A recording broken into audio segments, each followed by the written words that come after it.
ایک دکان پر دو تین لڑکے بیٹھے تھے۔ ان کے قریب سے ایک قادیانی گزرا۔ انہوں نے اسے سنانے کے لیے مرزا کو دو تین گالیاں دے دیں۔ یہ واقعہ اوکاڑا شہر کا اور پاکستان بننے سے پہلے کا ہے۔ اس وقت انگریز حکومت قادیانیوں کا پورا ساتھ دیتی تھی۔ اس قادیانی نے مسلمان لڑکوں کے خلاف عدالت میں حتیٰ کہ عزت کا دعویٰ کر دیا۔ اس پر اوکاڑا کے مسلمانوں نے مجلس احرار لاہور کے دفتر کو خط لکھ کر اس ساری صورتحال کو بتایا اور درخواست کی کہ ان کی مدد کے لیے دفتر سے کسی کو بھیجا جائے جو عدالت میں ہماری مدد کر سکے۔ حضرت عطا اللہ شاہ بخاری رحمۃ اللہ علیہ نے مولانا محمد حیات رحمۃ اللہ علیہ کو حکم دیا کہ آپ اوکاڑا چلے جائیں اور اس کیس کی پیروی کریں۔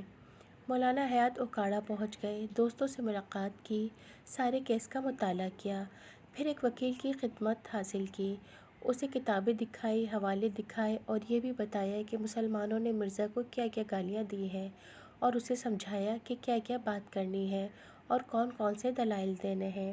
مقررہ تاریخ کو عدالت لوگوں سے کھچا کھچ بھری گئی۔ سب لوگ مقدمے کی کارروائی کو سننا چاہتے تھے۔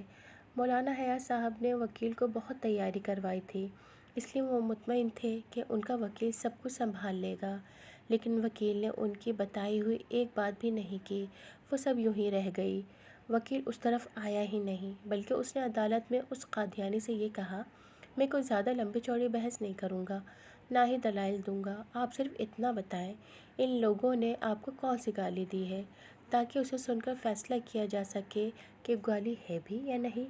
قادیانی کو یہ سن کر سکتہ طاری ہو گیا کہ وکیل نے کیا سوال کر دیا، اور مجسٹریٹ منہ پر رومال رکھ کر مسکرانے لگا کہ وکیل نے کیا خوب سوال کیا ہے۔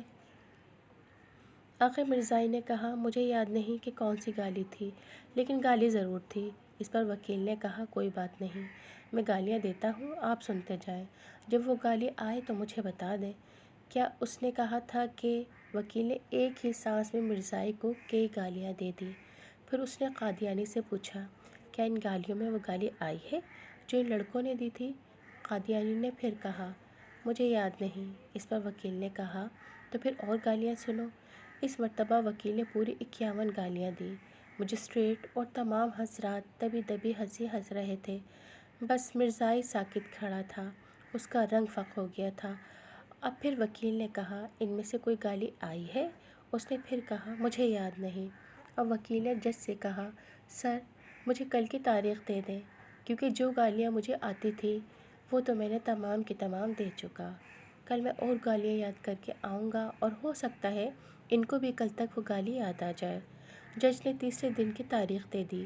تیسرے دن جب وکیل اور مسلمان عدالت میں پہنچے تو قادیانی وہاں موجود نہیں تھا۔